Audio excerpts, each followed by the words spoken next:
karena preferensi, tetapi kehadiran mereka datang. Pertama, saya persilakan Mayor Jenderal TNI Purnawirawan TB Hasanuddin, siap-siap Ibu Sarifah Ainun. Terima kasih pimpinan, Pak Menhan, Panglima TNI, Kasad, Kasal, Kasor, beserta jajaran, and clean menurut hemat saya. Dan ini menjadi sebuah jawaban dari banyak pertanyaan yang selama ini dipertanyakan di media-media sosial. Sehingga kami di Komisi 1 juga menjadi hanya didapat dari media sosial atau berita-berita lain, terutama dari TV. Pertama, saya ingin dulu membandingkan antara PBB dengan BOP. Itu berangkat khususnya dari PBB berdasarkan sedikit pengalaman saya. PBB itu membuat sebuah resolusi dan kemudian diberikan mandat kepada apakah itu peacekeeping force atau mungkin pasukan yang membentuk itu pembentuk dari perdamaian itu atau mungkin military observer. Dan di situ dilaksanakanlah atau pengiriman pasukan. Ini berdasarkan pada resolusi yang notabene disepakati oleh seluruh anggota melalui sebuah prosedur kolektif kolegial. Dan kemudian ketika pasukan diberangkatkan, itu bertanggung jawab kepada Panglima yang ditunjuk secara kolektif kolegial. Dan Panglima bertanggung jawab kepada yang namanya Dewan Keamanan PBB.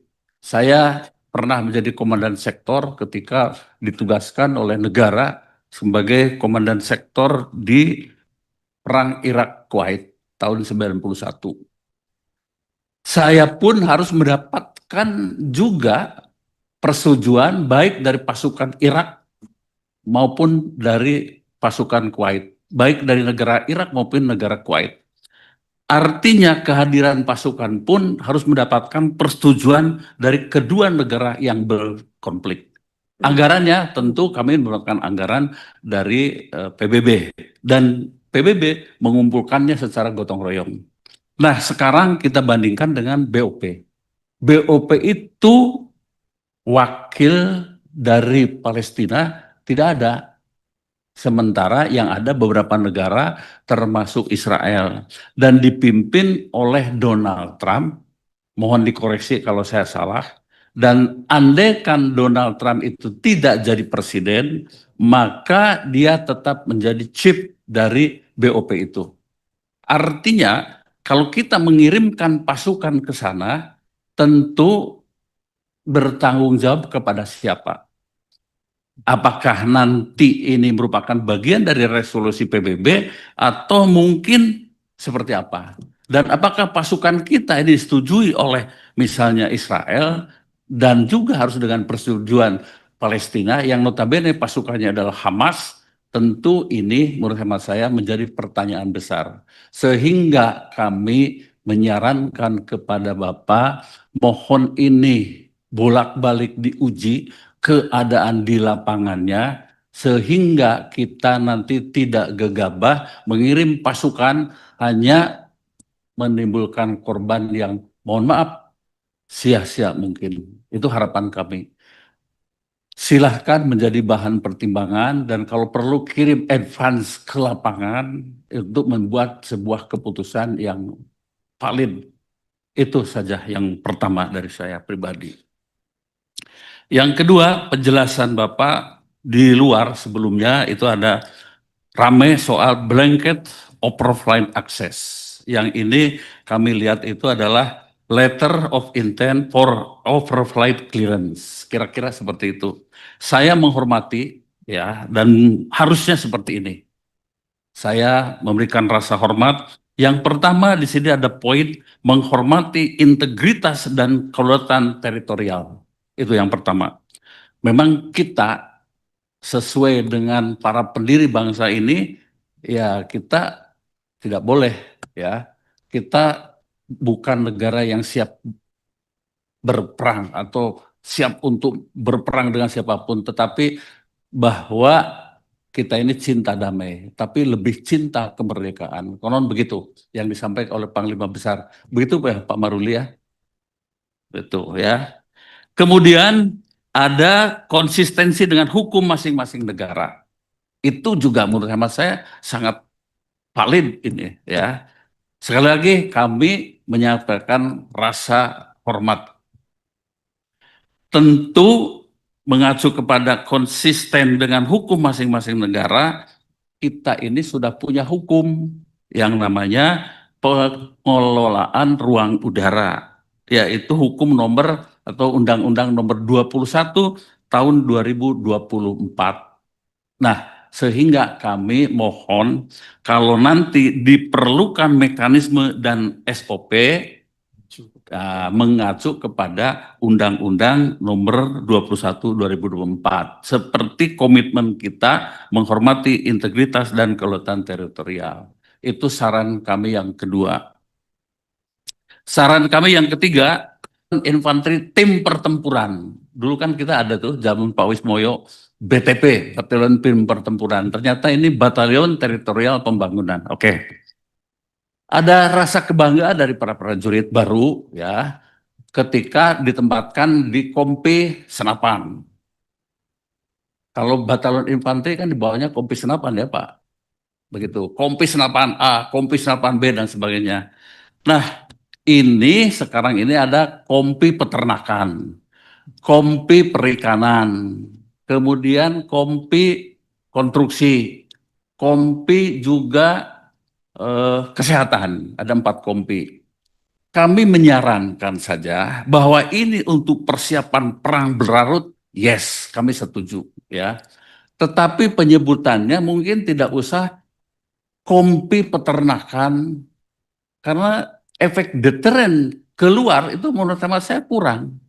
Kenapa tidak kompi tempur infanteri atau kompi infanteri atau kompi bantuan atau apa dan sebagainya, bahwa ada tugas tambahan dia beternak, pokoknya tetap dia latihan dan bertempur mempertahankan negara kesatuan Republik Indonesia. Kembali lagi, kami ini hanya sekedar saran saja, begitu. Hanya masalah istilah penyebutan saja supaya Batalion Infanteri TP, nah, begitu.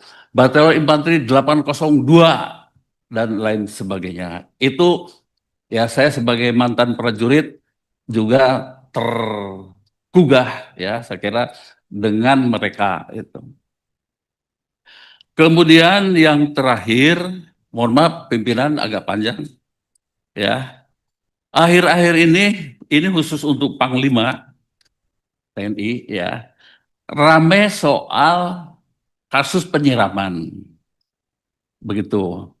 Saya tidak dalam posisi ya untuk wah ini bagaimana ya terlibat dalam diskusi. Tapi saya ingin saja kebetulan saya ini pelaku ketika membentuk Undang-Undang Nomor 34 Tahun 2004 tentang TNI. Tahun 2004 itu kami membentuk Undang-Undang TNI yang dulu dan kemudian ya dirubah menjadi Undang-Undang Nomor 3 Tahun 25. Khusus untuk pasal 65 karena waktu itu saya 2004 itu saya masih sekretaris militer presiden sehingga kami bolak-balik ke DPR untuk mengikuti proses ini ya. Saya ingin menyatakan dulu tentang roh dari pasal 65 itu. Soal adanya ketetapan Majelis Permusyawaratan Rakyat Republik Indonesia nomor 7 tahun 2000 tentang peran Tentara Nasional Indonesia dan peran Kepolisian Negara Republik Indonesia. Waktu itu TNI dan Polri dipecah dari ABRI. Dalam pasal 3 ayat 4 itu berbunyi, prajurit Tentara Nasional Indonesia tunduk kepada kekuasaan peradilan militer dalam hal pelanggaran hukum militer dan tunduk kepada kekuasaan peradilan umum dalam hal pelanggaran hukum pidana umum.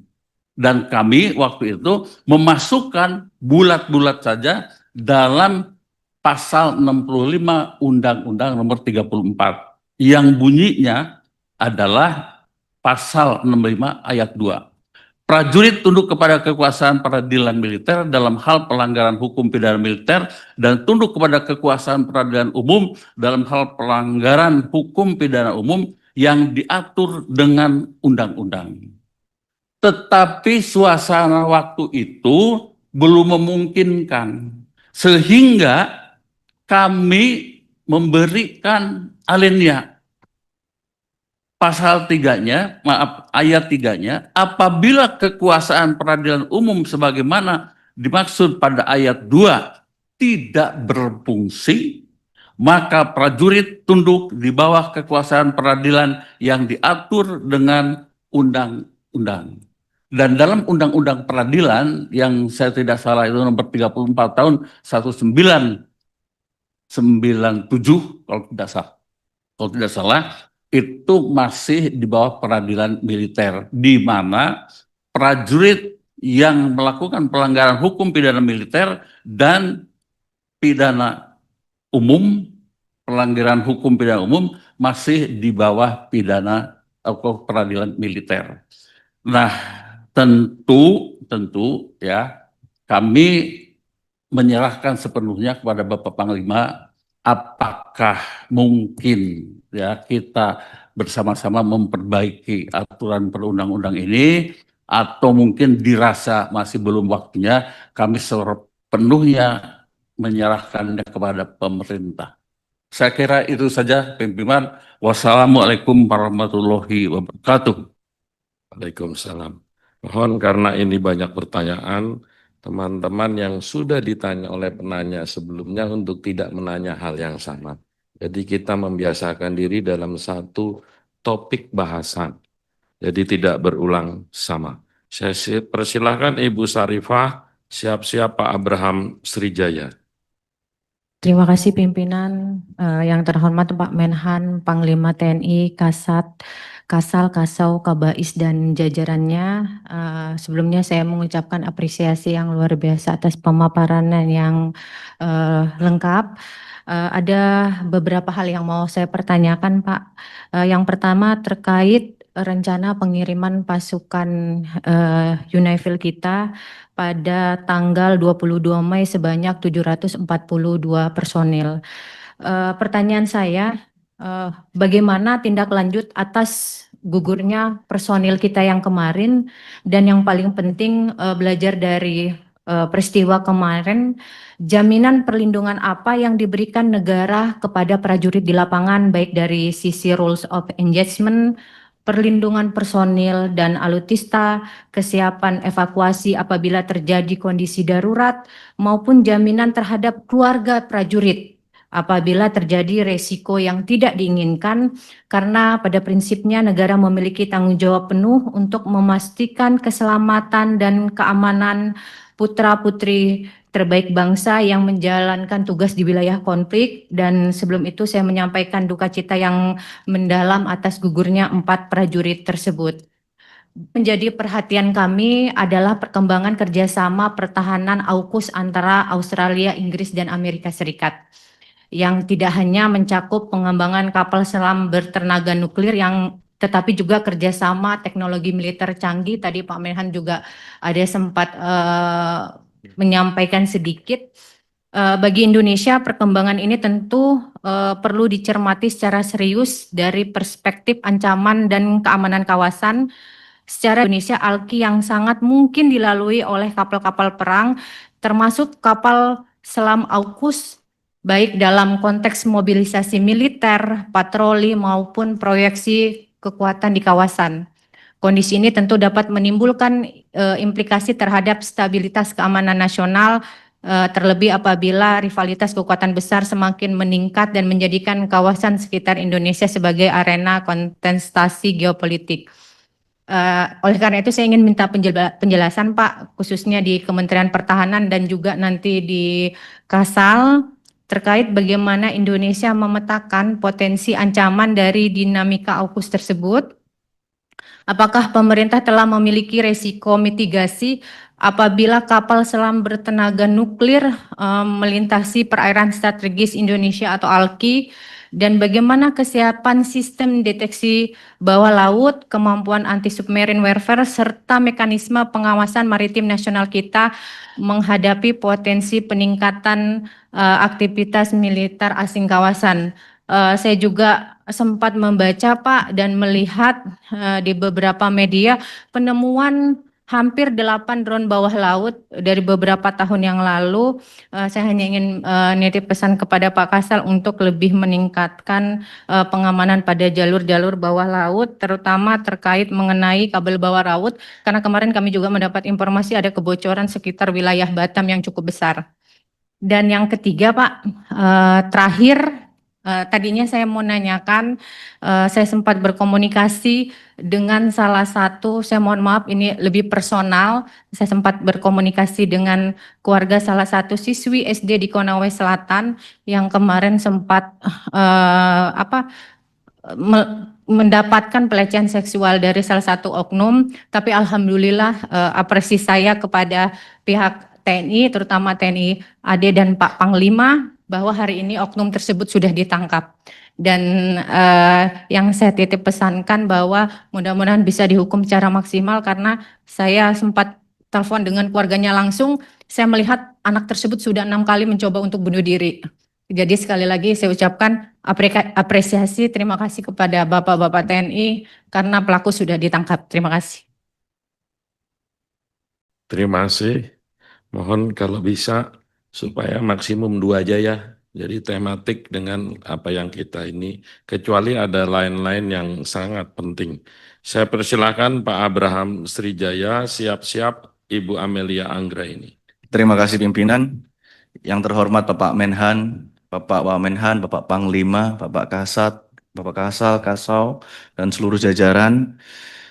Terima kasih atas paparan dari Bapak Menhan dan Bapak Panglima yang sangat komprehensif dan jelas, menjelaskan apa yang tidak jelas dan meluruskan apa yang bengkok. Saya tidak ada pertanyaan Bapak Menhan dan Panglima, tapi saya ingin melaporkan beberapa waktu yang lalu kami Komisi 1 DPR RI melakukan kunjungan kerja ke Kodam Jaya. Kunjungan ini dihadiri langsung oleh seluruh pimpinan Komisi 1, 35 anggota Komisi 1, bahkan Ketua MPR pun juga hadir di Kodam Jaya ini. Karena mengingat peran strategis Kodam Jaya sebagai satuan kewilayahan penjaga ibu kota. Kodam Jaya menerima kunjungan Komisi 1 dengan baik dan menunjukkan kesiapsiagaan serta dedikasi yang tinggi dalam menjalankan tugas pengamanan wilayah ibu kota. Kami juga memberikan apresiasi atas kinerja profesionalitas dan komitmen jajaran Kodam Jaya dalam menjaga keamanan dan stabilitas Jakarta sebagai pusat pemerintahan politik dan ekonomi nasional. Dalam kesempatan tersebut, jajaran Kodam Jaya juga menyampaikan sejumlah kebutuhan dalam menjalankan tugas pokoknya, khususnya menyangkut dukungan untuk pemenuhan sarana prasarana alutsista yang memadai. Sehubungan dengan hal tersebut, kami memohon kepada Pak Menhan dan Pak Panglima untuk memberikan dukungan konkret kepada Kodam Jaya, khususnya dalam pemenuhan sarana prasarana alutsista yang memadai. Dari kunjungan kerja kemarin, kami melihat Kodam Jaya membutuhkan dukungan anggaran yang sepadan dengan beban dan peran strategis yang diembannya, sehingga kami mendorong agar kebutuhan tersebut menjadi prioritas dengan skema dan tahapan pemenuhan yang jelas, guna memastikan Kodam Jaya mampu menjalankan tugas pengamanan ibu kota secara optimal. Kebetulan Pak Menhan dan Pak Panglima ini dapil saya. Terima kasih.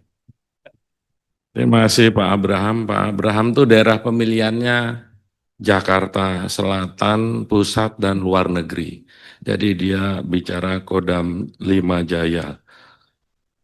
Kalau tadi harus saya clearkan sedikit, ada disebut Pak Ahmad Muzani. Pak Ahmad Muzani kapasitasnya bukan sebagai Ketua MPR RI waktu itu, tetapi anggota Komisi 1.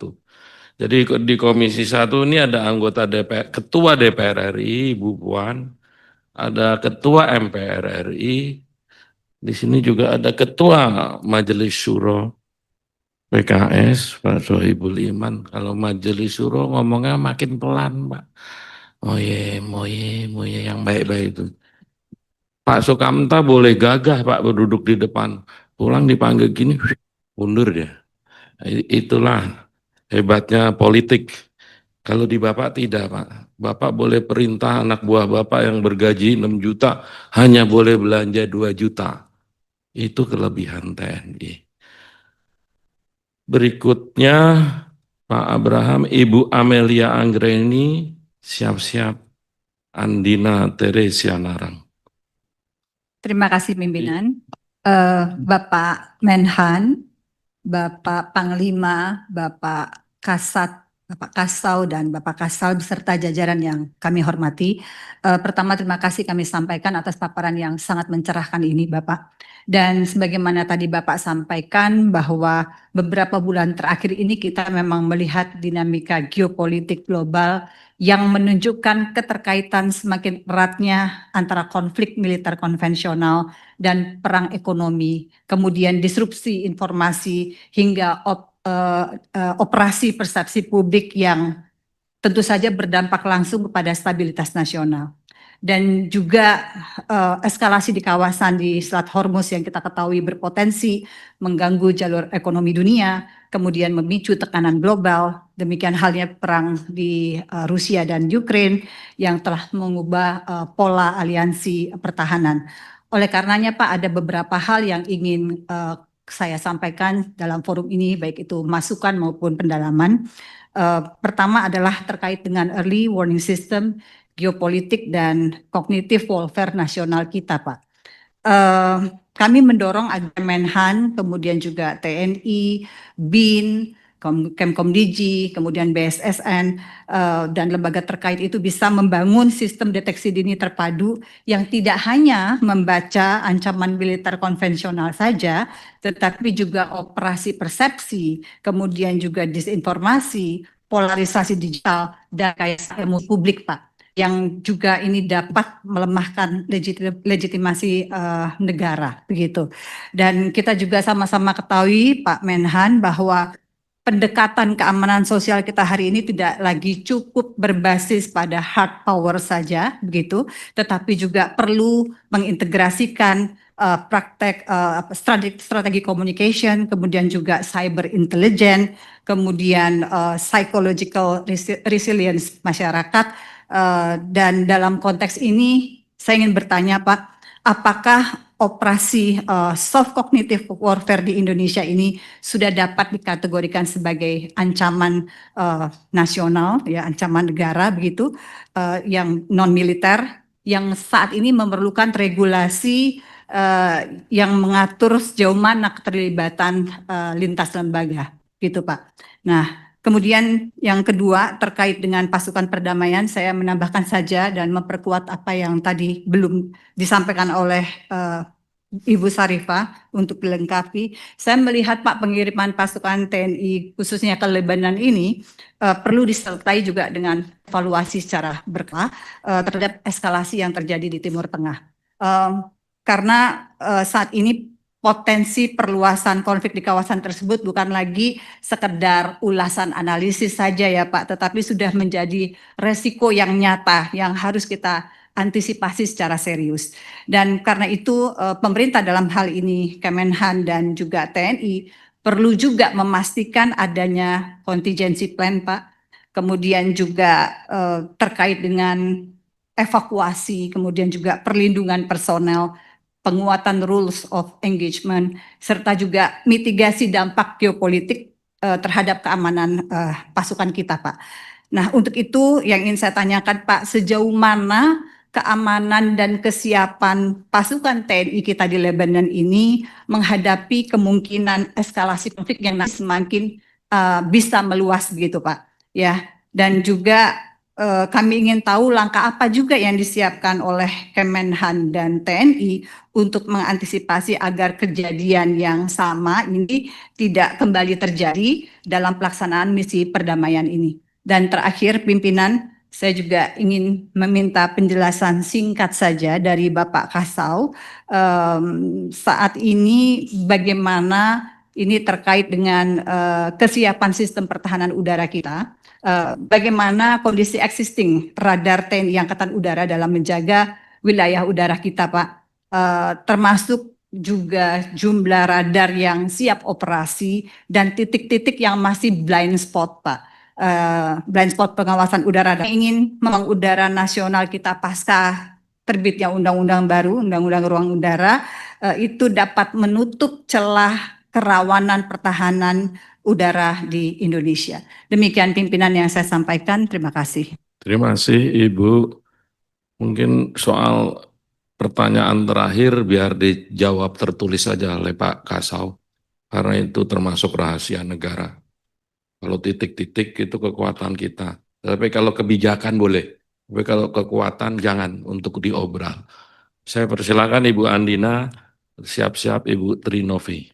Terima kasih pimpinan yang saya hormati, pimpinan beserta seluruh kawan-kawan Komisi 1 yang saya hormati Pak Menhan, Pak Wamenhan, Pak Panglima, Pak Kepala Staf, Pak Kasat, Pak Kasau, dan juga Pak Kasal, dan seluruh jajaran yang hadir pada pagi hari ini.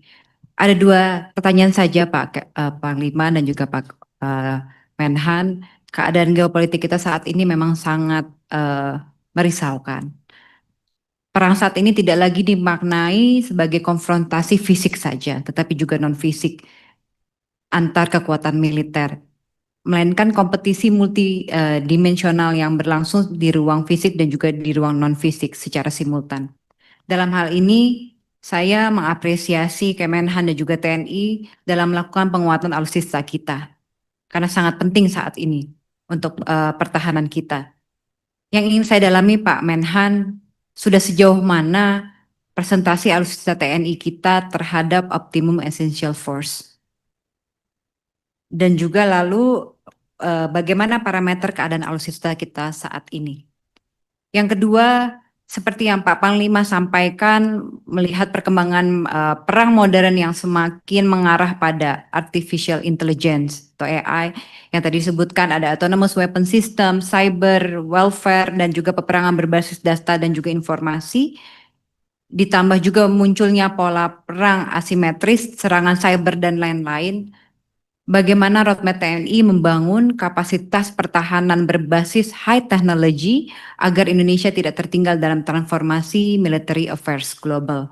Dan juga bagaimana kesiapan kita menghadapi perang generasi baru dan perang asimetris global saat ini. Terima kasih pimpinan, sekian dari saya. Terima kasih Ibu Andina. Mbak Trinovi Hairani, siap-siap Pak Samsurisal.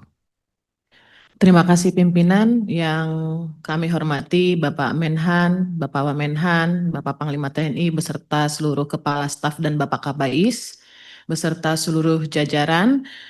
Kami sebenarnya tidak ingin bertanya Pak, tapi kami ingin menyampaikan apa yang menjadi kekhawatiran kami. Hal ini sempat saya sampaikan juga pada saat kunjungan kami ke Kodam 23 Palakawira. Belum berapa lama ini saya menemukan data prajurit beserta keluarganya yang dapat diakses secara mudah Pak dan gratis. Nanti websitenya akan kami sampaikan secara pribadi karena kalau kami sampaikan di sini takutnya disalahgunakan oleh orang-orang yang tidak bertanggung jawab. Hal ini juga menurut kami dapat mengancam keselamatan prajurit dan keluarganya dan juga bangsa kita begitu Pak. Mungkin ini terjadi juga karena kurangnya awareness daripada para prajurit sehingga kami berharap hal ini dapat ditangani secara serius dan juga dapat dilakukan pendalaman kepada seluruh prajurit yang bertugas dan apa yang telah terupload di sana kami berharap dapat di take down nantinya. Dan juga kami menyarankan bapak-bapak di sini untuk mengarahkan para Dansat untuk melakukan sosialisasi keamanan digital kepada seluruh prajurit, PNS satuan, dan juga keluarganya hingga ke satuan terbawah. Mungkin ini saja dari kami, pimpinan. Terima kasih. Terima kasih Ibu Trinovi, Pak Samsurisal, dan terakhir Ibu Nurul Arifin. Terima kasih banyak pimpinan. Assalamualaikum warahmatullahi wabarakatuh.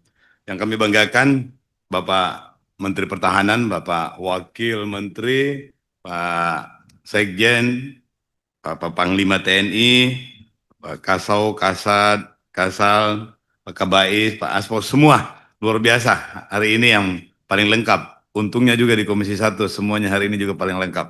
Terima kasih untuk semuanya. Dan ada banyak yang sudah ditanyakan oleh teman-teman. Karena instruksi pimpinan jangan sampai berulang. Ada satu hal yang saya ingin memberikan penegasan. Yang pertama, menyangkut perkembangan aktual perang Iran, Amerika, Israel, yang beliau atau Pak Iran ini menggunakan Selat Hormuz sebagai senjata yang tidak pernah dibayangkan. Dan di situ kemudian muncul satu istilah weaponisasi of supply chain, dan itu menjadi sebuah perkembangan yang aktual. Kita sendiri di Indonesia bukan sekadar Selat Hormuz yang kecil itu, kita punya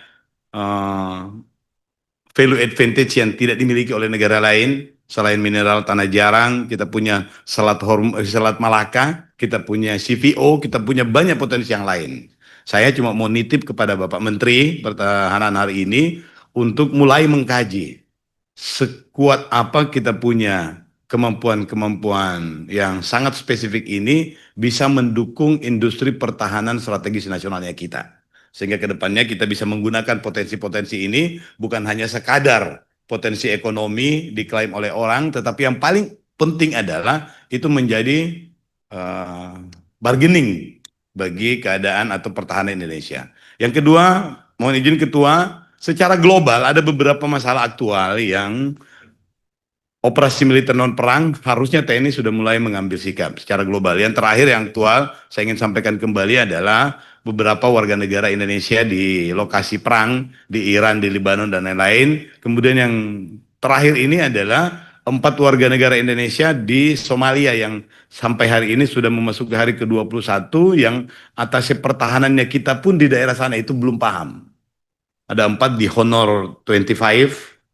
Jadi mohon izin untuk diatensi karena Kementerian Luar Negeri juga belum mendapatkan pintu masuk untuk pembebasannya karena semuanya kelihatannya jadi aktivitas ekonomi toh. Karena perampok di Somalia itu menahan dan meminta tebusan dengan angka tertentu, nanti kami akan sampaikan beberapa perkembangan aktual.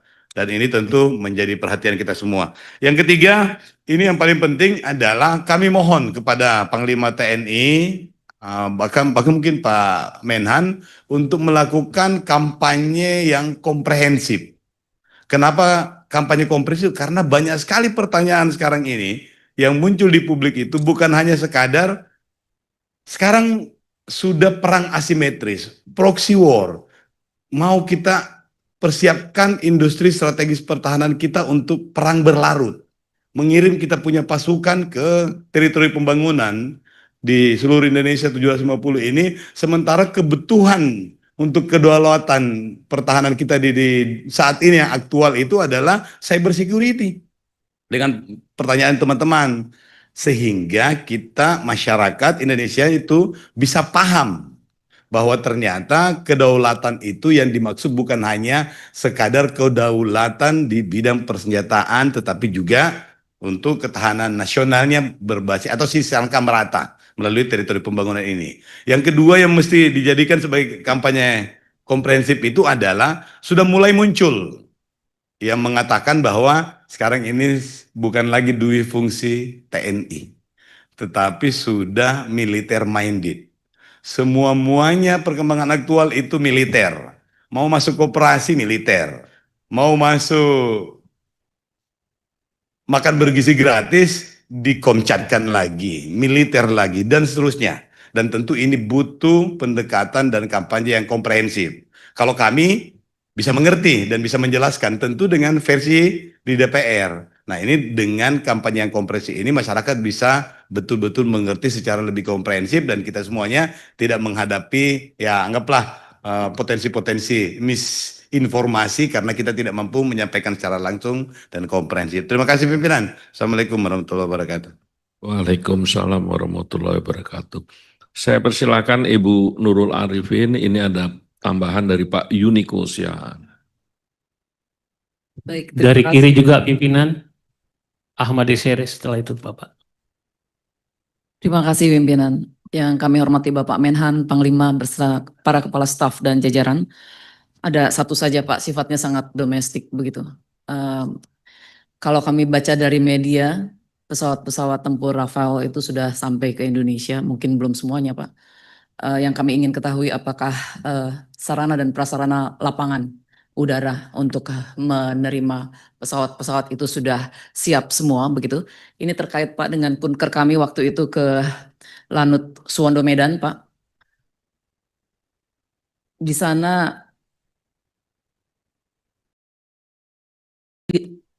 Lanut Suwondo ini didorong menjadi lanut tipe A sebagai strategic checkpoint wilayah barat begitu.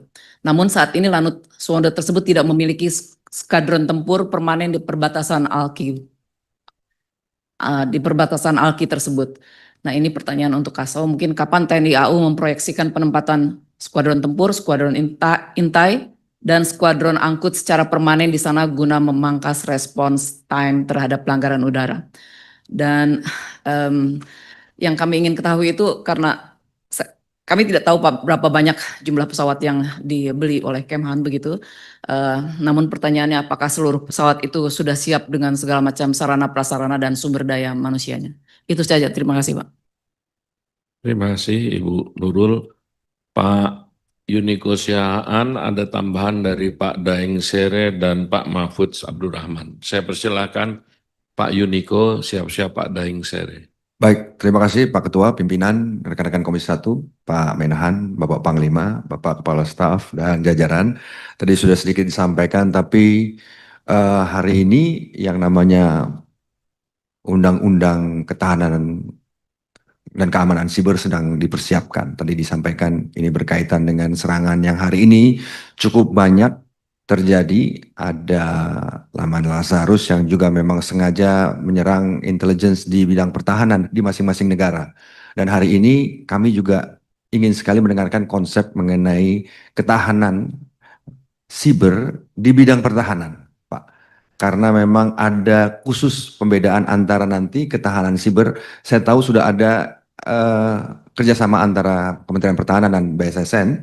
Tetapi nanti dengan adanya undang-undang baru ini akan ada pemisahan yang cukup jelas antara serangan siber yang menyerang sektor sipil dan serangan siber khusus yang nanti akan menyerang sektor pertahanan yang mungkin harus sangat dibedakan betul karena ini akan ada ancaman siber strategis yang berpotensi mengganggu kedaulatan dan kesiapan pertahanan negara. Itu sesuatu hal yang sangat perlu kita bedakan. Mohon bisa dijelaskan sedikit karena hari ini apakah ada penguatan terhadap angkatan yang berikutnya itu angkatan siber yang perlu juga dibentuk melihat bentuk peperangan global yang sudah sangat berbeda pada hari ini. Terima kasih Pak Ketua.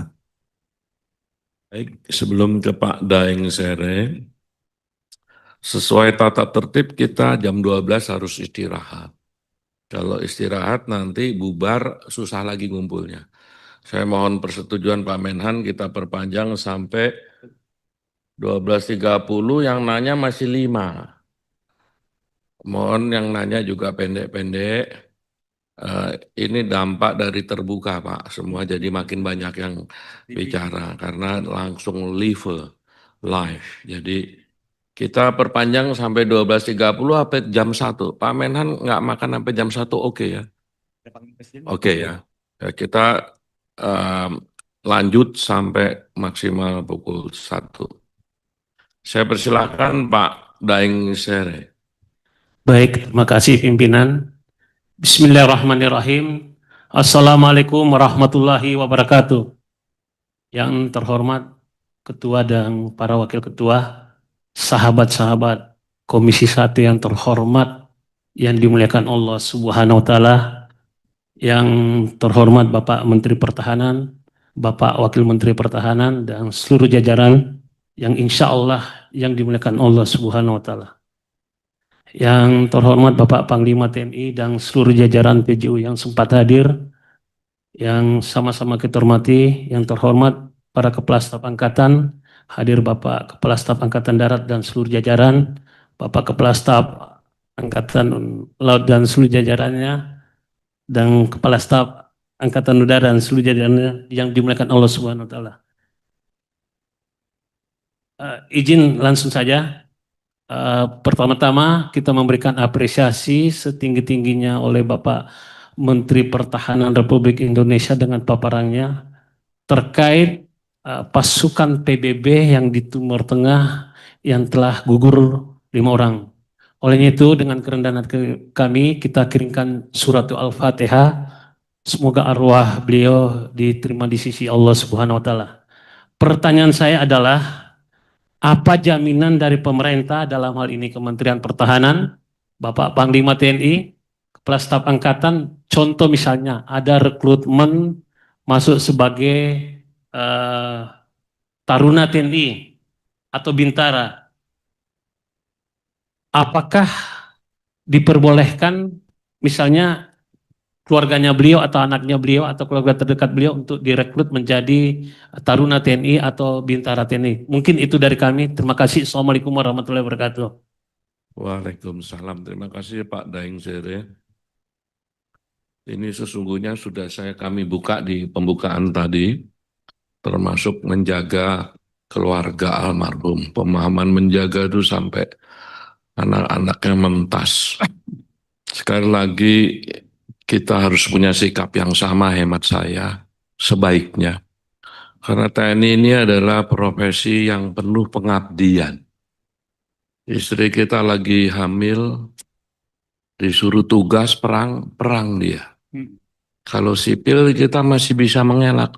Bos, jangan saya dah bos. Ini lagi bunting bos. Jadi sekali lagi mohon kita memberi dukungan itu dalam pemahaman yang paling persis bahwa ini adalah pengabdian. Jadi kita berikan sebaik-baiknya karena mereka semenjak disumpah itu adalah janji memberikan nyawa. Saya persilakan berikutnya Pak Mahfud Abdurrahman. Terima kasih Pak Ketua, pimpinan Komisi 1 yang saya hormati Pak Menhan dan Pak Wamenhan, Kasat, Kasal, dan Kasau beserta jajarannya.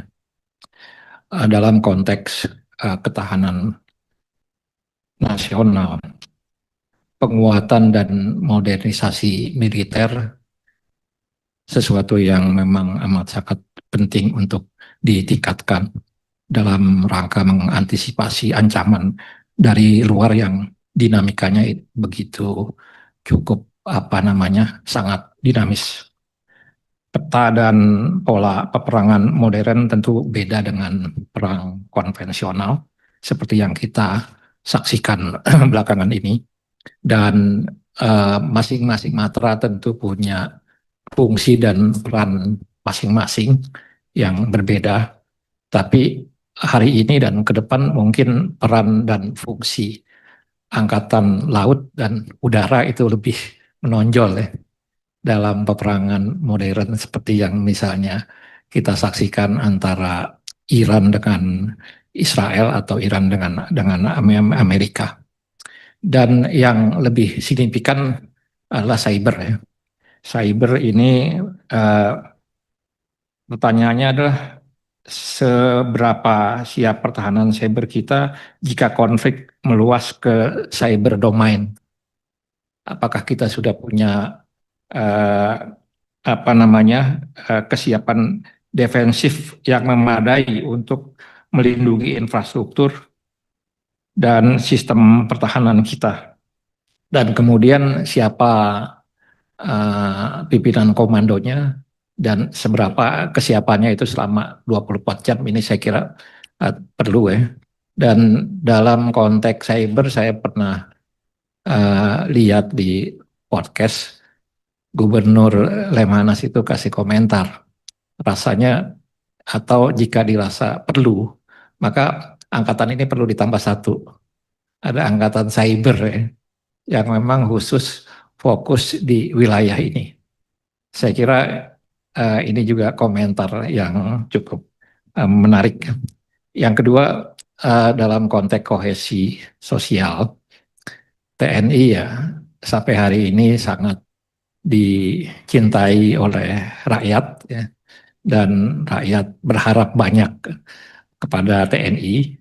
Dan pada peristiwa akhir Agustus tahun lalu itu juga memang ya ternyata kelihatan betapa dekatnya hubungan TNI dengan rakyat.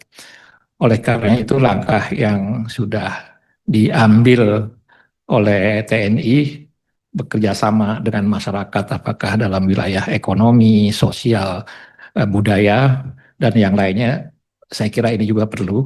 Kalau dulu ada ABRI masuk desa, mungkin banyak pola-pola lain yang bisa mulai dirajut, terutama dalam konteks ya mengatasi dinamika yang berkembang di negara kita domestik itu, maka hal-hal seperti ini ya, punya kemampuan daya redam untuk mengatasi gejolak yang terjadi di tengah masyarakat dengan segala dinamikanya. Meskipun saya juga setuju dengan apa yang tadi dikomentari oleh Pak TB soal peristilahan. Ya. Peristilahan. Saya kira ini saja dari saya. Terima kasih. Wassalamualaikum warahmatullahi wabarakatuh. Waalaikumsalam warahmatullahi wabarakatuh. Saya persilahkan Pak Mulyadi, siap-siap Pak, selamat.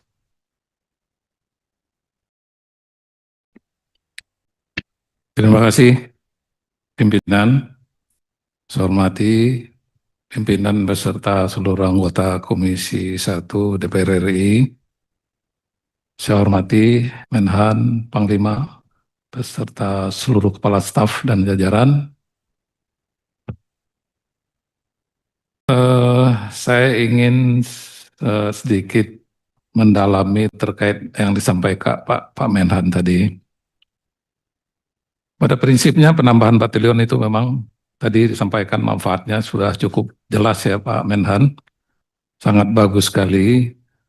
Namun demikian juga tentu perlu juga kita pikirkan konsekuensi fiskalnya, keuangannya. Saya tidak tahu persis berapa banyak biaya yang diperlukan untuk pembentukan awal dan biaya rutin operasional selanjutnya. Kalau nggak salah 750 ya Pak Menhan ya. Dan tentu dalam konteks kepentingan masyarakat ini sangat, memang idealnya memang ini sangat diperlukan. Kemudian kalau saya merujuk kepada daerah pemilihan saya cek barusan di daerah, kebetulan Kasdamnya saya tanya barusan, saat ini baru ada 2 batalion di Sumatera Barat. Itu pun dalam proses pembangunan. Sementara ada 19 kabupaten kota. Tadi kalau nggak salah Pak Menhan mengatakan nanti seluruh daerah kabupaten kota akan ada batalion, betul ya Pak? Ini kalau dalam 5 tahun, apakah ini sudah ada juga programnya khususnya di daerah saya Pak? Pak Kasat juga Pak Panglima. Mohon kiranya juga nanti disampaikan skema waktunya sehingga apa yang Pak Menhan sampaikan itu betul-betul terwujud 5 tahun. Tentu yang saya sebagai wakil rakyat di Sumatera Barat, tentu yang pertama saya tanya adalah daerah pemilihan saya. Sebelum saya bertanya terkait dengan kepentingan seluruh Indonesia. Itu, karena nanti konsekuensinya rencana, program, terus anggaran. Tidak mungkin program bisa berjalan tanpa dukungan anggaran yang memadai Pak. Nah, ini yang perlu kita pastikan, jangan sampai nanti program sudah dibuat dan sudah dijanjikan, tapi kemudian ternyata tidak bisa kita selesaikan sesuai dengan skema waktu yang sudah kita sepakati. Itu pertama yang saya ingin tanggapi, mudah-mudahan program yang bagus ini bisa berjalan dengan baik. Dan tentu ini menjadi harapan kita semua, termasuk juga masyarakat yang ada di Sumatera Barat. Konsekuensi tadi disampaikan, saat ini memang ada aktualisasi dari militer Pak. Tadi disampaikan oleh Pak Daeng ya. Saya sangat setuju Pak, aktualisasi militer tadi Pak Sabri katakan begal dan segala macam ya. Itu juga walaupun itu sebetulnya aspek keamanan ya tugas polisi, memang kadang-kadang perlu wibawa khusus dari TNI ini agak berbeda ya. Kalau sampai itu pun masih bisa tidak diatasi oleh Polri misalnya. Namun demikian tentu harus ada pengaturan yang lebih baik ya. Kemudian tadi disampaikan juga bahwa DPR ini kan sebetulnya kita mewakili perasaan masyarakat, Pak. Memang masyarakat senang, Pak, bahwa memang aktualisasi militer ini terutama dalam menjalankan mempercepat program, khususnya program strategis Presiden ya. Militer banyak terlibat, tapi tentu harus dijabarkan dalam konsep tertentu yang mudah juga dipahami oleh rakyat, Pak. Agar rakyat tidak salah memahami. Seperti yang disampaikan oleh rekan kita tadi. Jangan sampai masyarakat maksud kita baik, mereka salah memahami konsep-konsep yang sebetulnya ini bagus, Pak. Inilah pentingnya sosialisasi, Pak. Sosialisasi pencerahan masyarakat ini sangat perlu, Pak. Supaya masyarakat ini tidak mencurigai. Ini kadang-kadang masyarakat ini kadang-kadang ada perasaan mencurigai. Ini yang perlu juga kemampuan pasukan TNI di daerah yang mampu berkolaborasi, sosialisasi ke masyarakat, sehingga dengan demikian program-program yang dicanangkan oleh Presiden itu berjalan sukses dengan bantuan dari TNI. Itu sangat bagus sekali, Pak. Kemudian aktualisasi yang berikutnya, Pak Menhan. Saya sudah berkali-kali mendengar Pak Menhan menyampaikan banyak sekali kekayaan alam kita ini digunakan, diselewengkan oleh seseorang, sekelompok hanya untuk kepentingan memperkaya mereka. Saya setuju sekali Pak Menhan. Dan saya sudah menangkap beberapa kali rapat dengan Pak Menhan itu tegas. Namun prakteknya Pak, ini mohon maaf Pak, mohon prakteknya. Di daerah saya, baru saya juga 9 orang meninggal di Solok Selatan Pak, akibat tambang ilegal. Tambang ilegal Pak. Saya berkali-kali mendengar pidato Pak Presiden itu, waktu itu ada Pak Panglima, ada Polri, persoalan ilegal ini. Di mana masa Kodimnya tidak tahu, Polresnya tidak tahu, kemana mereka? Sementara tambang ilegal itu sangat nyata dan sangat terbuka, Pak. Dan saya pastikan ada yang membacking, Pak. Saya tidak mengatakan ABC siapa yang membacking, tapi pasti ada yang membacking. Jadi pidato Pak Menhan sangat luar biasa, tapi kita harapkan memang betul-betul implementasi yang di bawah ini betul-betul mohon kiranya betul-betul bertindak tegas. Karena korban jiwa terus bertambah, berkali-kali Pak kejadian di Sumatera Barat meninggal Pak. Rutin Pak. Mereka berkamuflase seakan-akan ini kepentingan rakyat. Rakyat hanya dijadikan kamuflase dan modus padahal ratusan eskavator Pak yang bergerak. Masa tambah rakyat eskavator? Jadi sekali lagi Sumatera Barat, Pak Menhan, Pak Panglima, Pak Kasat, kepala staf yang lain, mohon kiranya aktualisasi peran TNI ini betul-betul terwujud untuk menertibkan hal-hal ini sudah bertahun-tahun tidak mampu ditertibkan. Ini saya sampaikan secara terbuka pada rapat hari ini. Kalau tidak bisa juga kita tertibkan ya, saya memang harus berhenti memperjuangkan ini. Kalau sampai saat ini tidak bisa juga, saya sudah lapor dan bahkan saya berkali-kali mendengar pidato Presiden terkait hal ini. Dan saya pastikan ada di belakangnya yang membackingi. Tidak mungkin secara terbuka bertahun-tahun ratusan eskavator beroperasi dibiarkan begitu saja. Itulah permohonan saya pada rapat ini. Cukup ya. Terima kasih. Ya. Assalamualaikum warahmatullahi wabarakatuh. Terima kasih Pak Mul. Pak Slamet.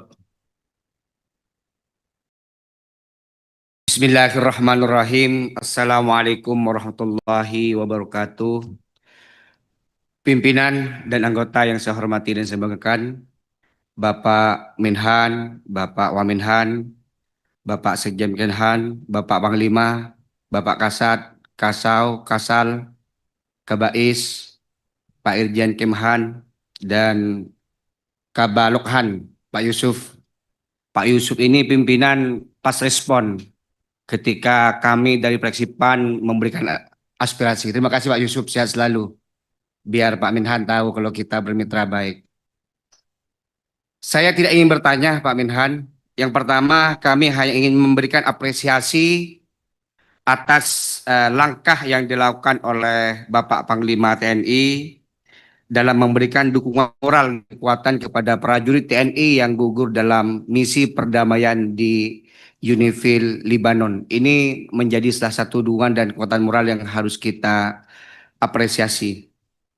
Kedua, kami tidak bertanya Bapak, cuman kami ingin menyampaikan keprihatinan. Tanggal 3 Mei kemarin ada viral berkaitan dugaan ada oknum TNI melakukan pengeroyokan terhadap penjaga warung Madura, Pak, penjaga warung kelontongan Madura. Dan alhamdulillah damai. Namun hari ini institusi TNI sebagai institusi yang dihormati dan disegani harus memiliki peran strategis sebagai garda terdepan dalam menjaga kedaulatan negara sekaligus mengayomi masyarakat dan rakyat. Harapan kami sebagai masyarakat Madura, dan kami berbicara atas nama masyarakat Madura, Pak, karena banyak masyarakat kami yang bekerja sebagai kelontongan Madura, khususnya di Jakarta. Kami berharap seluruh prajurit TNI dapat terus hadir sebagai pelindung masyarakat. Keamanan dan kenyamanan rakyat harus menjadi prioritas utama tanpa terkecuali. Secara khusus kami menitipkan harapan besar Bapak Panglima beserta jajaran agar masyarakat kecil khususnya pelaku UMKM termasuk warga Madura yang menggantungkan hidupnya untuk mencari usaha sebagai penjaga warung harus mendapatkan jaminan perlindungan dan rasa aman dari segala bentuk ancaman ataupun tindakan yang merugikan. TNI kuat bersama rakyat, rakyat bersama TNI. Merdeka! Matur sekelangkong, wallahul muwafiq ila aqwamit thoriq. Wassalamualaikum warahmatullahi wabarakatuh. Waalaikumsalam warahmatullahi wabarakatuh.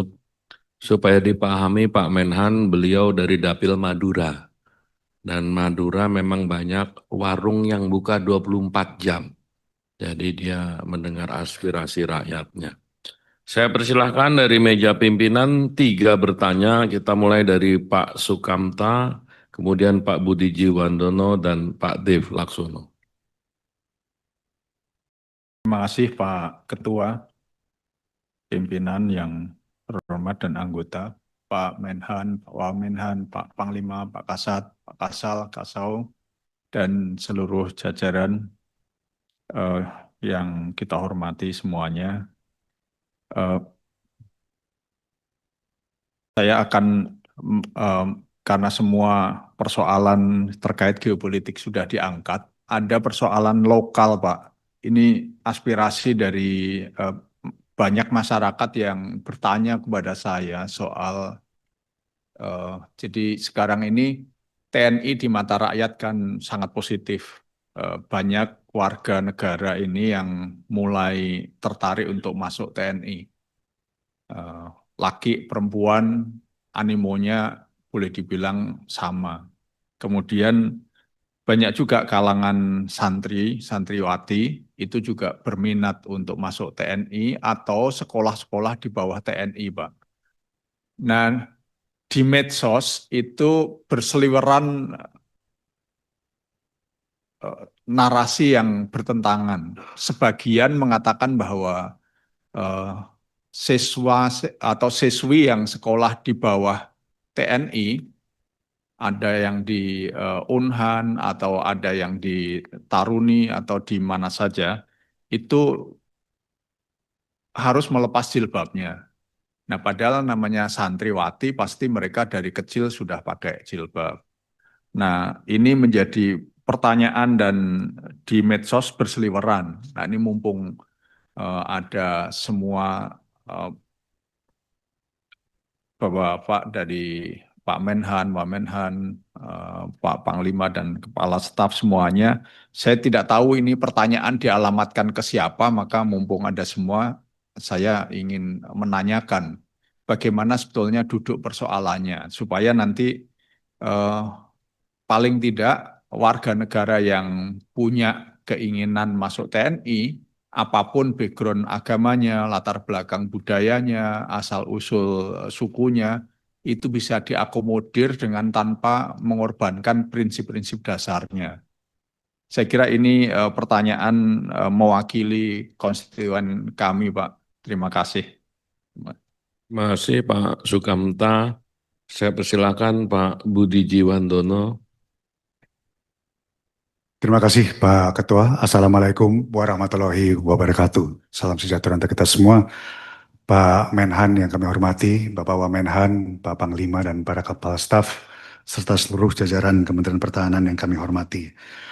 Saya menyambut baik tadi pemaparan Bapak terkait strategi pertahanan negara yang sifatnya defensif aktif, dan kami sangat apresiatif terhadap kerja dan juga implementasi terhadap kebijakan-kebijakan pertahanan, termasuk pertemuan bilateral dan juga diplomasi pertahanan yang Bapak lakukan selama ini.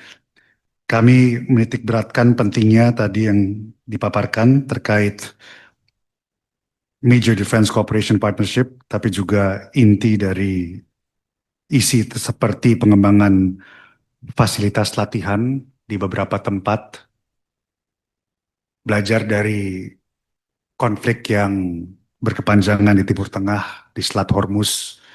Saya titipkan di wilayah NKRI ini terdapat juga beberapa selat yang menjadi urat nadi ekonomi Indonesia maupun dunia.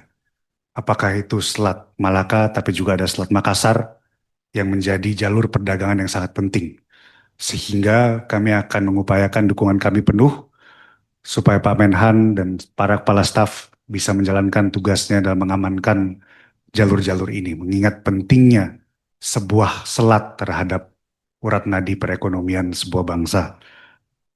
Kemarin juga kami dengan bangga menemani Pak Menhan bersama Bapak Presiden menerima beberapa alutsista dari negara-negara sahabat seperti Rafale. Kebetulan beberapa waktu lalu kami juga memimpin kunjungan kerja ke Lanut Rusmin Nurjadin yang kalau kami tidak salah akan menjadi salah satu pangkalan bagi skuadron Rafale. Dan ini mumpung ada Pak Kasau juga, ini kami menitipkan Pak, ini saya rasa bukan berlaku cuma di Lanut Rusmin Nurjadin tapi di lanut-lanut lainnya juga, mengenai kebutuhan strategis pangkalan TNI Angkatan Udara. Tadi sudah disinggung sedikit mengenai interoperabilitas satuan TNI AU, mengingat Rafale ini adalah pesawat buatan Eropa, Perancis tepatnya, tapi kita juga menggunakan sistem dari beberapa negara lain. Kami menitipkan penguatan terhadap sistem interoperabilitas satuan TNI AU, dan lebih baik lagi nanti di antara semua angkatan yang ada juga. Juga kami catat kemarin pengembangan kawasan depan di Jalan Adi Sucipto yang menjadi bagian dari security sistem Lanut. Kami minta itu juga nanti menjadi perhatian karena saya rasa ini bagian penting. Dan terakhir, ini perekrutan dan peningkatan kapasitas SDM supaya menjadi perhatian, karena dengan datangnya alutsista yang sangat baik dan sangat modern ini tentu diperlukan putra-putri terbaik bangsa yang kami yakin Bapak akan cari untuk mengisi kebutuhan ini. Terakhir dari saya, karena tadi Pak Panglima sempat bicara mengenai penugasan TNI di beberapa belahan dunia termasuk di Lebanon, tapi juga terakhir di Kongo Pak. Supaya menjadi kewaspadaan kita semua, di Kongo itu sekarang bukan cuma masalah kemanusiaan yang terjadi akibat konflik perang, tapi juga lagi terjadi wabah Ebola yang sangat mematikan.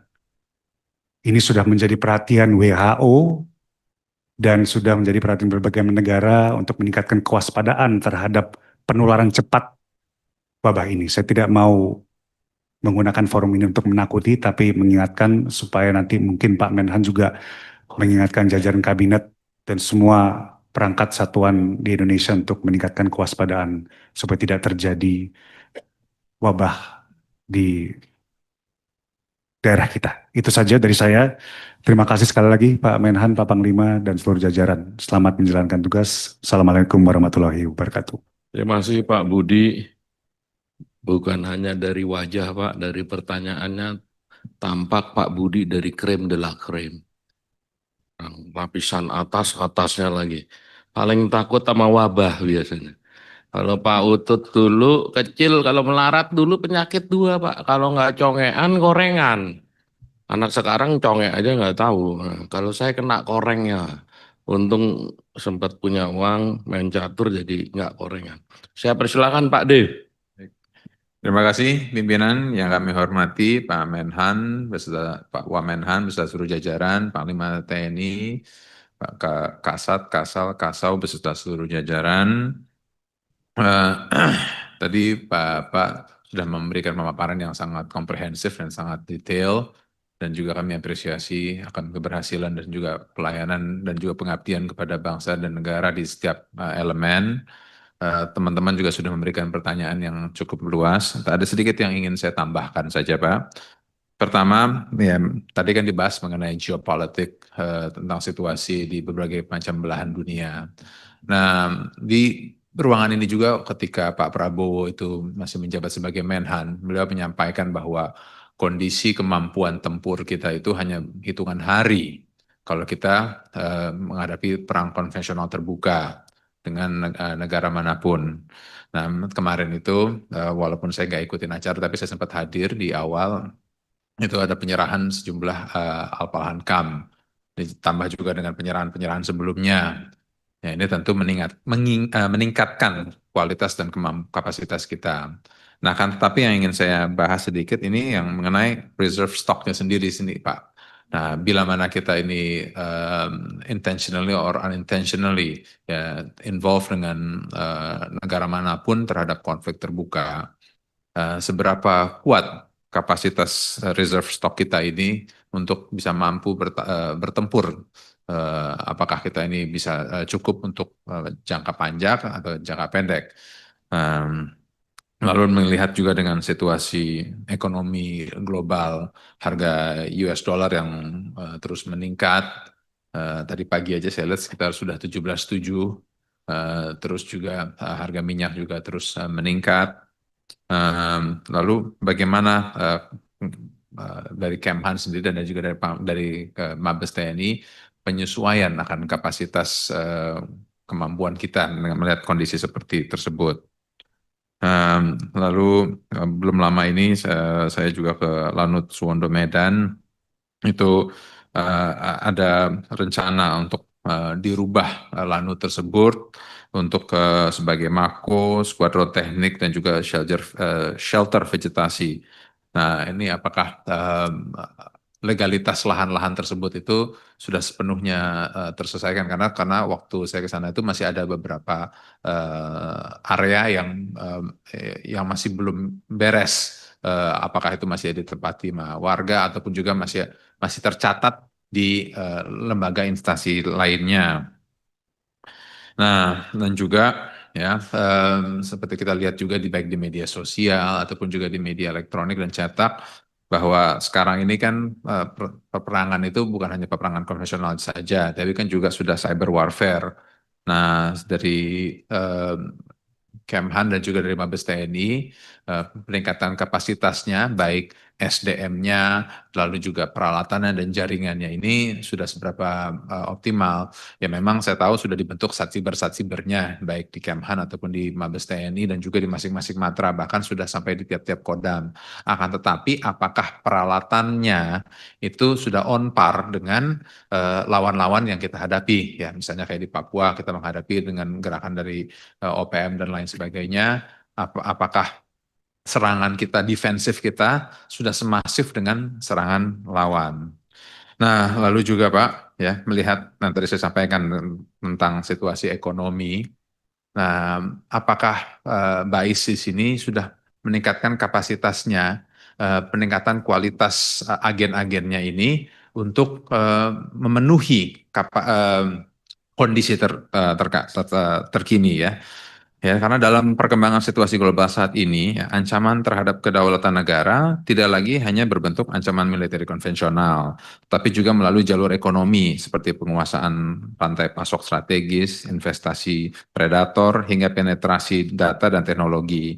Lalu bagaimana dari BAIS TNI sendiri melakukan pemetaan mendeteksi dini berbagai bentuk ancaman ekonomi agar negara tidak terlambat membaca potensi risiko terhadap stabilitas negara. Jadi apakah agen-agennya yang dimiliki oleh BAIS ini sudah diberikan kapasitas untuk memahami pergerakan ekonomi sehingga bisa melihat ancaman-ancaman yang muncul gitu. Ya karena kita melihat ya di sektor pangan, di energi, keuangan digital, mineral strategis, serta juga infrastruktur teknologi memiliki tingkat kerawanan yang semakin tinggi terhadap intervensi dan tekanan eksternal. Nah, kayak itu apa parameter dan indikator yang digunakan oleh intelijen pertahanan dalam menentukan sektor ekonomi yang masuk kategori strategis dan berpotensi mengganggu ketahanan nasional apabila terjadi infiltrasi ataupun penguasaan dari pihak asing. Begitu Pak, sekian terima kasih. Terima kasih Pak Dev. Demikian Pak, ada 16 penanya. Yang satu sudah meninggalkan gelanggang, Pak Samsu Rizal. Yang meninggalkan gelanggang, aturan main di DPR nggak usah dijawab. Karena di sini kita perlu ketertiban, ya bertanya nunggu sampai jawaban. Problem ini harus kita atasi dengan disiplin. Saya persilahkan 15 penanya ini, kalau Bapak mau satu-satu persilahkan, tapi kalau klaster juga silahkan. Khusus yang tadi pertanyaan nomor 3, Ibu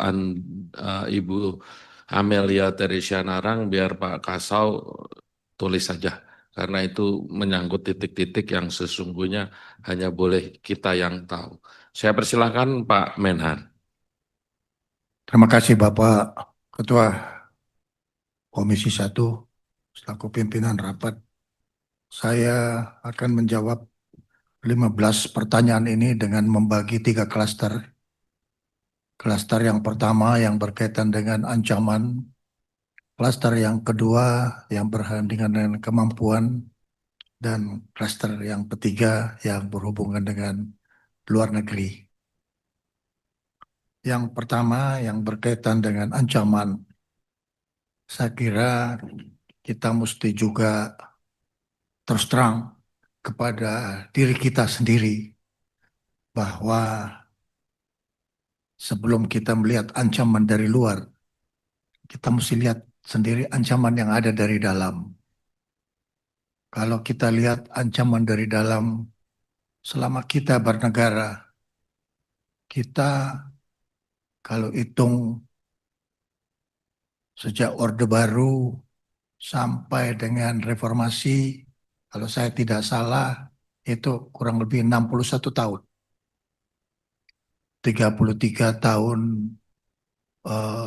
Orde Baru dan 28 tahun reformasi.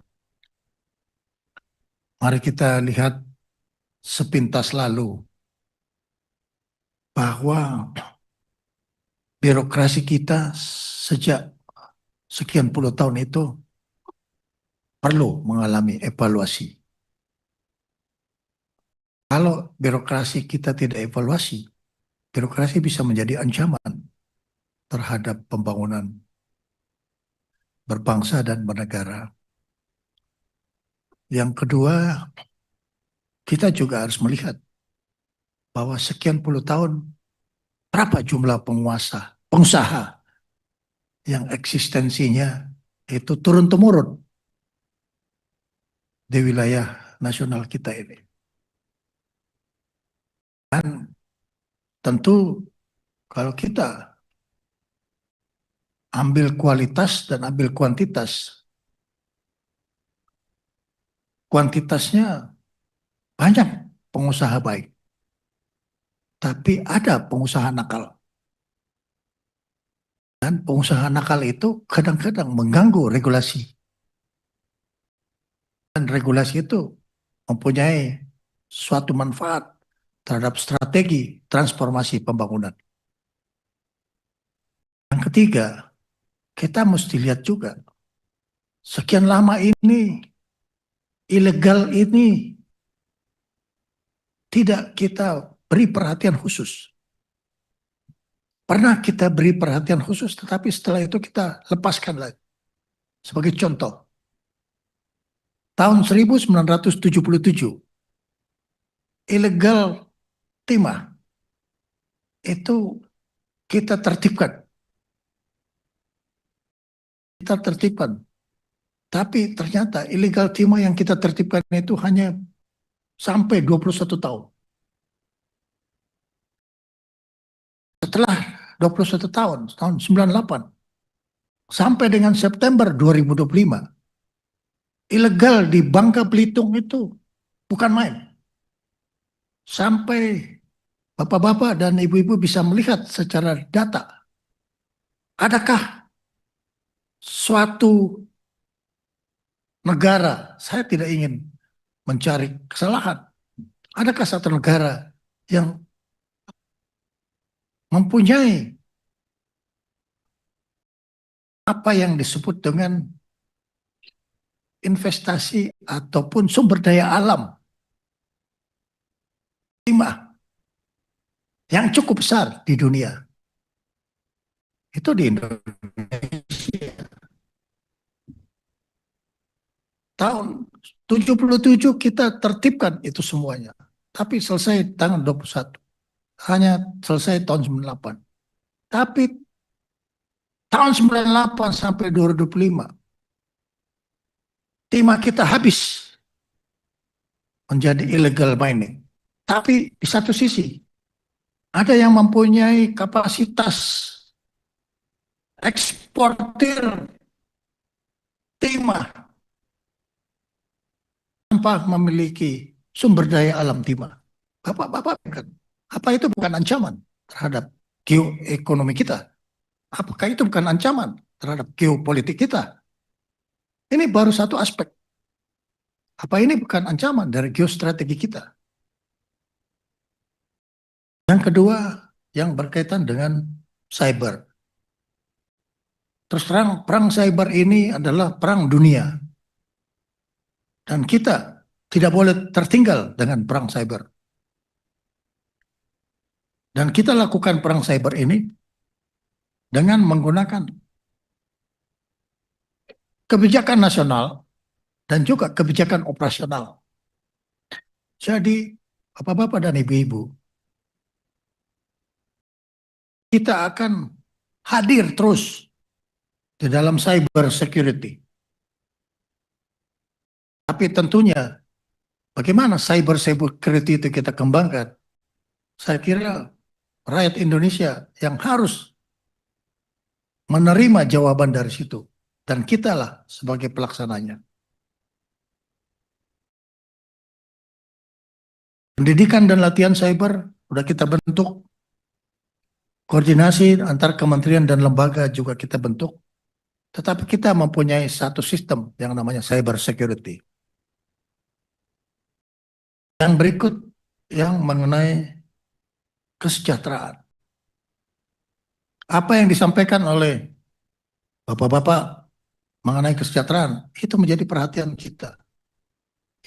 Saya kira sejak bapak-bapak berada di Komisi 1 sampai dengan sekarang, peningkatan kesejahteraan terhadap prajurit itu meningkat.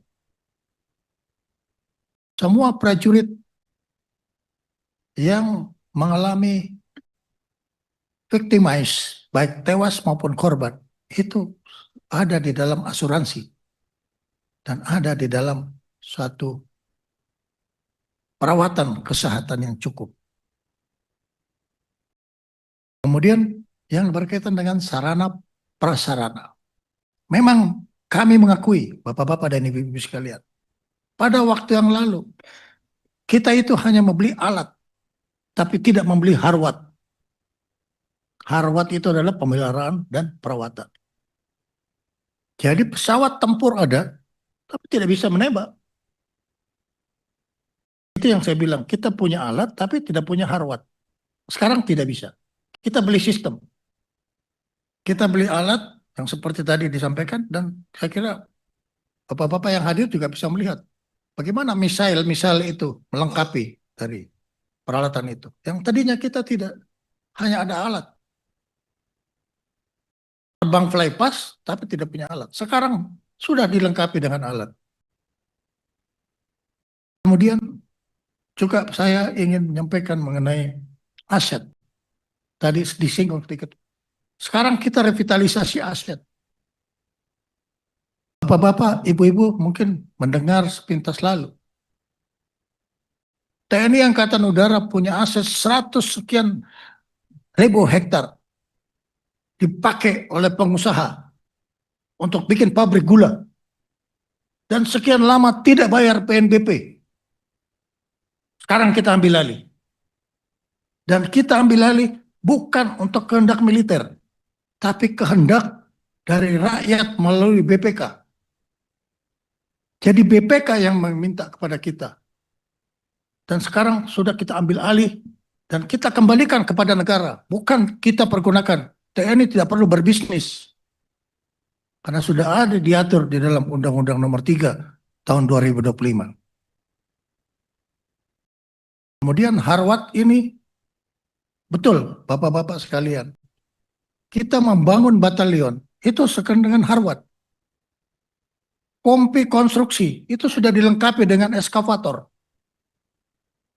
Sudah dilengkapi dengan traktor. Kemudian juga pertanian, itu sudah dilengkapi dengan bibit. Sudah dilengkapi dengan fertilizer. Dan ini adalah asistensi dari pemerintah daerah. Jadi ini sinkronisasi antara birokrasi kita sekarang ini sudah berubah. Tapi jangan lupa Bapak-bapak, kita masih mengalami satu unsur yang bisa mengganggu transformasi pembangunan kita ini. Yaitu yang namanya deep state. Deep state ini terlihat baik pada saat forum, tapi begitu forum selesai, mereka bekerja sesuai dengan apa kebiasaannya. Ini yang kita harus hilangkan. Karena saya tadi bilang, 61 tahun terlalu lama menikmati. Sehingga begitu kita melakukan revitalisasi regulasi, terjadi apa yang disebut resistensi. Ini yang harus kita hadapi sekarang, ancaman ini. Oleh karena itu, kemampuan ini harus kita perbaiki. Di TNI, kemampuan ini juga disertai dengan penertiban pengawakan. Bisa ditanyakan kepada TNI, berapa bintang 3, berapa bintang 2, berapa bintang 1 yang dipenjarakan. Kita tidak melihat siapa-siapa. Jadi kalau soal peradilan militer, itu persoalan, bukan persoalan yang mudah. Kita lakukan itu. Ada seorang perwira tinggi sekarang kena seumur hidup penjara. Karena melanggar peradilan militer. Jadi kalau tadi ada bicara soal penyiraman, bisa lebih berat hukumannya. Jadi ini supaya Bapak tahu bahwa peradilan militer itu tinggi sekali nilainya. Apalagi sekarang ada auditor militer di Kejaksaan Agung. Ada mahkamah militer di Mahkamah Agung. Jadi mungkin ini yang saya ambil kesimpulan dari klasterisasi jawaban yang ditanyakan oleh Bapak-bapak dan Ibu-ibu sekalian. Saya persilakan Panglima untuk melanjutkan. Maaf, masih ada satu. Luar negeri, Pak. Maaf, Panglima. Jadi luar negeri yang berkaitan dengan Somalia, ada memang 4 orang ABK kita disandra. Tapi jangan tahu, Somalia itu negara penyandera. Minta uang tebusan. Jadi ini harus kita ketahui juga permainan-permainan ini. Dan ini sekarang kita sedang bekerja di KBRI Nairobi. Dan ATHAN kita melakukan pendekatan negosiasi untuk pembebasan sandera. Tapi asal tahu, mereka adalah negara-negara yang lebih mengutamakan negosiasi. Ini biasa, negara kargoisme. Yang kedua, yang kaitan dengan UNIFIL, memang kita tidak bisa keluar dari piagam PBB. Tapi kita melakukan satu negosiasi agar supaya penempatan-penempatan kita juga memperhatikan faktor-faktor keamanan.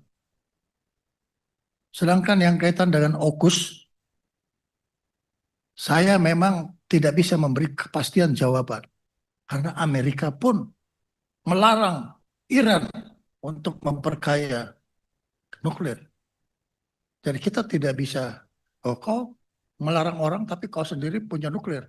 Saya di luar kapasitas saya untuk menjawab itu. Tapi yang saya tahu bahwa Iran pun, Amerika pun sekarang minta supaya nuklir dihindari. Kemudian Selat Malaka. Saya sudah berkoordinasi dengan counterpart saya, Menteri Pertahanan Singapura, Menteri Pertahanan Malaysia, dan saya sendiri. Kami bersepakat bahwa kita jangan jadikan Selat Malaka itu seperti Hormuz. Tapi kita harus punya satu konsistensi di situ. Bahwa Selat Malaka itu ada 3 negara. 3 negara. Indonesia, Malaysia, dan Singapura. Dan Thailand yang kena. Kita laksanakan patroli terpadu. Patroli terpadu ini untuk bisa mencegah hal-hal yang kita tidak inginkan. Baik secara ekonomi maupun secara politik. Kemudian saya sudah juga bicara dengan Panglima US PACOM waktu saya ke Amerika. Dan nanti para panglima yang ada di Malaysia, Singapura, dan Thailand itu akan mengadakan satu koordinasi bagaimana Amerika tenang saja. Serahkan kepada negara yang berdaulat yang bisa menyelesaikan keamanan di Selat Malaka. Itu adalah Indonesia, Singapura, Malaysia, dan Thailand. Dia punya modus operandi yang namanya patroli terkoordinasi. Dan itu sangat dipahami oleh Amerika Serikat. Mudah-mudahan Amerika tidak akan menyentuh Selat Malaka. Silakan, Panglima. Terima kasih Bapak Menhan. Saya menambahkan yaitu tindak lanjut atas kejadian Satgas TNI Kongan Unifil. Kita sebagai negara anggota sudah melaksanakan repatriasi personil bagi personil yang gugur maupun yang mengalami luka, sakit, dan dibawa ke Indonesia sesuai prosedur, tentunya dengan koordinasi Unifil dan otoritas terkait. Kemudian hak dan tunjangan keluarga untuk ahli waris yang gugur tadi, jadi untuk perwira itu mendapatkan tunjangan 1.694.698.236 rupiah. Antara lain nilai tunai tabungan asuransi 16 juta sekian, kemudian santunan risiko kematian khusus 450 juta, beasiswa 2 anak 60 juta, kemudian santunan kematian dari PBB 1.200.000.000 juta. Dana Watsjah 7.500.000, TWP Angkatan Darat 20 juta sekian, personil accident 10 juta, santunan gugur dari perbankan 130 juta, kemudian gaji terusan selama 12 bulan diberikan, pensiun janda setelah gaji terusan selesai dibayarkan, dan penghargaan dari PBB medal Dag Hammarskjöld.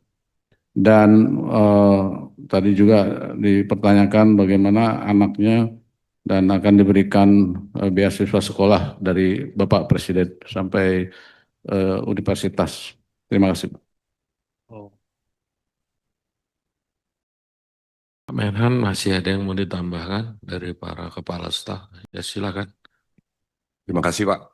Yang terhormat pimpinan rapat, para wakil, dan juga Pak Menhan yang saya hormati, Panglima, dan juga Kepala Staf, serta Bapak peserta rapat yang saya hormati. Ada beberapa pertanyaan yang bersangkutan dengan Angkatan Darat yang coba akan saya jawab. Yang pertama tadi dari Pak Hasanuddin tentang kopi peternakan. Kami akan evaluasi terus Pak, tapi itu sudah berdasarkan diskusi yang cukup panjang Pak, supaya kadang-kadang kita lebih takut kepada rakyat kita sendiri Pak. musuh kita nggak takut Pak, tapi kalau rakyat sendiri komplain, kenapa nih batalion ini kayaknya bertempur terus, lebih baik kita ngamankan teman sendiri aja dulu biar ini Pak. Tapi kemampuan tempur prajurit kita pasti kita latih dengan baik Pak. Nanti kami akan tetap diskusikan Pak. Selanjutnya mengenai fasilitas untuk tadi ada beberapa pertanyaan tentang penugasan operasi Bu Sarifah, Bu Amelia. Saya kira dukungan untuk jaminan penugasan luar negeri jauh lebih baik daripada jaminan penugasan anggota kita yang di sini, Pak. Kadang anggota kita berhari tidak bisa dievakuasi dalam kondisi luka tembak di Papua. Menunggu heli dalam kondisi cuaca yang tidak baik, tidak bisa datang, dan kendaraan tidak ada, dan lain sebagainya. Jadi tadi sudah disampaikan oleh Panglima TNI juga memang itu, ya kami memang dari awal jadi tentara memang sudah siap untuk resiko korban. Apalagi kita melaksanakan suatu tugas, pasti sekian persen sudah ada resiko kita untuk korban dalam pertempuran. Selanjutnya dari Pak Mulyadi tentang Sumbar, memang ini sudah juga diskusi dari Menteri Pertahanan dan juga Panglima TNI. Kita sudah mengalokasikan beberapa tempat yang jadi prioritas. Di sana memang baru 2, tahun ini juga ada penambahan, nanti kami cek lagi Pak. Tapi kita meyakini karena memang Pak dari Kementerian Pertahanan sudah dengan Panglima TNI sudah merencanakan dari masukan dari kami juga di mana posisi-posisinya di seluruh kabupaten kota. Sampai dengan saat ini berjalan dengan sangat baik. Kita meyakini dan juga di daerah-daerah antusias masyarakat sangat luar biasa karena kebetulan program-program presiden pada saat ini banyak sekali seperti pembuatan jembatan, air bersih, pertanian. Jadi ini sangat terasa lagi nih di bawah. Saya meyakini saya jalan di beberapa tempat banyak sekali justru pemerintah daerah yang menawarkan supaya duluan untuk masuk batalion di daerah-daerah tersebut, Pak. Jadi itu untuk Pak Slamet tadi, mohon maaf Pak, memang anak-anak muda ini kadang-kadang ini kami tetap keras terhadap tentang kedisiplinan ini, Pak. Yakini saja, mungkin kadang-kadang lebih enak jadi sipil daripada tentara kalau mau bandel, Pak. Ya kan? Kalau dulu sipil dihina sedikit, kita lawan, berkelahi sebentar, damai, Pak. Kalau tentara ini, kadang-kadang kami yang dihina, terus kami emosi, wah itu hukumnya panjang, Pak. Pasti itu. Jadi kami yakinkan itu, termasuk tadi dari Ibu tentang Bu Amelia juga ya, tentang pelecehan itu ya. Oh, ya maaf Bu, itu udah pasti kita respon Bu kalau ada laporan seperti itu Bu. Apalagi tentang pelecehan Bu, wah ini istri saya langsung ribut juga di rumah aja, ramai itu. Kami respon kami itu semua seperti ini. Kami komit lah tentang pelanggaran seperti ini pasti kami tindak lanjuti. Saya kira itu dari saya. Terima kasih Pak. Terima kasih yang terhormat Ketua Komisi 1 dan Wakil Ketua Komisi 1 dan seluruh anggota Komisi 1 DPR. Atas izin Menhan dan Panglima TNI, saya izin menjawab pertanyaan yang terkait dengan Angkatan Laut. Pertama, masalah AUKUS antara Australia, Inggris, dan US, antara Amerika. Kami sudah tanyakan ini langsung kepada Kasal Australia terkait program AUKUS ini untuk kapal selam nuklir. Memang pihak Australia sedang mengembangkan kapal selam untuk angkatan lautnya adalah dengan tenaga nuklir. Bisa diambil dari Amerika atau dari Inggris, antara Virginia class atau Astute class yang di Inggris. Dari Kasal Australia menjelaskan bahwa dan menegaskan bahwa kapal selam Australia nanti bukan bersenjata nuklir, Jadi bukan SSBN, tapi SSN. Hanya kapal selam dengan pendorongan nuklir. Dia tidak membawa senjata nuklir. Dan ini dicek terus oleh Badan PBB untuk ketelitian dalam penggunaan tenaga nuklirnya. Kemudian terkait dengan pengamanan di ALKI maupun di lintasan-lintasan yang melewati perairan Indonesia, baik itu kapal selam maupun kapal permukaan asing, itu memang untuk di ALKI ada ketentuan-ketentuan khusus, dia bisa berlayar normal mode. Jadi kalau kapal selam normal mode-nya adalah menyelam. Kalau kapal induk mungkin bisa menerbangkan pesawat. Karena normal mode-nya seperti itu. Beda dengan di Innocent Passage, di hak lintas damai. Untuk masalah Selat Malaka, tadi sudah dijelaskan oleh Bapak Menhan, di situ berlaku hak lintas transit. Ini ada semua di dalam UNCLOS 82. Jadi ini juga kita harus memahami aturan-aturan yang berlaku dalam UNCLOS 82. Kita tidak bisa sekedar melarang, tapi dia berhak melintas secara terus-menerus dan menghormati aturan hukum yang berlaku secara nasional maupun internasional. Ada koridornya kalau di ALKI. Kalau di Selat Malaka tadi sudah dijelaskan harus menghormati negara pantai yang berada di sepanjang Selat Malaka. Pengawasannya untuk pengawasan permukaan ada radar-radar surveillance yang mengamati pergerakan kapal-kapal yang melintas di Selat Malaka dan juga dengan AIS. Kita juga kerjasama dengan AFC Singapura dan AFC India untuk pelaksanaannya. Kemudian untuk di ALKI, nah yang di ALKI ini yang kita memang masih belum punya kemampuan yang cukup untuk mengawasi kondisi bawah air atau underwater surveillance. Tapi ini sedang dikembangkan oleh baik kita kerjasama dengan BRIN maupun dengan pengajuan kepada Kementerian Pertahanan. Kemudian masalah drone bawah air yang ditemukan. Sebenarnya drone-drone yang ditemukan itu bukan yang menggunakan tenaga pendorongan. Jadi dia bukan AUV atau UUV. Dia hanya sifatnya alat sensor untuk mengukur salinitas, kedalaman, kekuatan arus, dan kecepatan arus. Nah ini memang digunakan untuk kepentingan sipil, tapi bisa juga memang digunakan untuk kepentingan militer. Data-data itu bisa digunakan untuk mengetahui layer-layer bawah air yang biasanya digunakan oleh kapal selam untuk menghindari pendeteksian sonar. Ini kita akan mengajukan untuk pengamatan karena dia drone-drone ini atau sea glider atau sea wing ini yang kita temukan ini selalu di lintasan ALKI. Karena di lintasan ALKI dia sambil melintas bisa saja dia menjatuhkan alat sensor bawah air ini. Dan inilah yang kita belum maksimal dalam melakukan underwater surveillance ini. Dan itu membutuhkan waktu dan biaya yang cukup tinggi. Untuk itu kami terus mengajukan dan kita kerjasama juga dengan BRIN. Saat ini alat-alat itu kita bawa dengan BRIN, kita upayakan untuk bisa ditiru atau reverse engineering. Itu yang kita lakukan. Demikian sebagai jawaban. Terima kasih.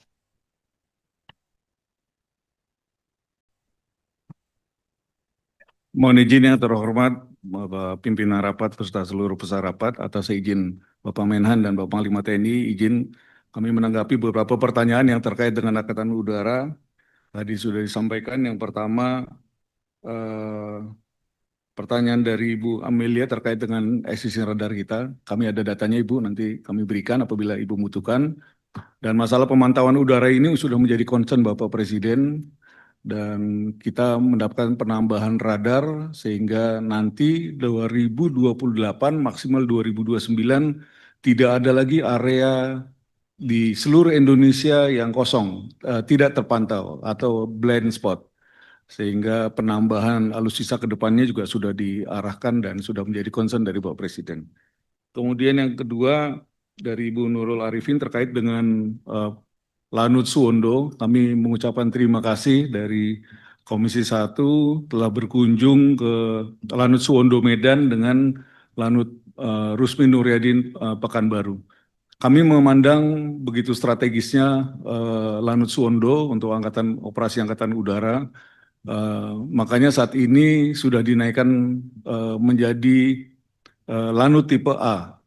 Hanya saja memang tidak semua Lanut tipe A harus diisi oleh pesawat tempur. Kita melihat dari sisi faktor geografis, kemudian lingkungan dan fungsi dari wilayah tersebut. Lanut Suwondo diarahkan sebagai pangkalan depan yang mendukung operasi atau kita sebut dengan FOB, Forward Operating Base, yang sebagai pangkalan aju apabila kita melaksanakan operasi udara. Memang ke depan nanti pengembangan Lanut Suwondo akan ada beberapa skadron operasional di sana. Yang menjadi pertimbangan kita adalah skadron pesawat tanpa awak sekelas Akinci dan sebagainya. Kemudian yang satu Maritime Patrol atau pesawat angkut, skadron angkut.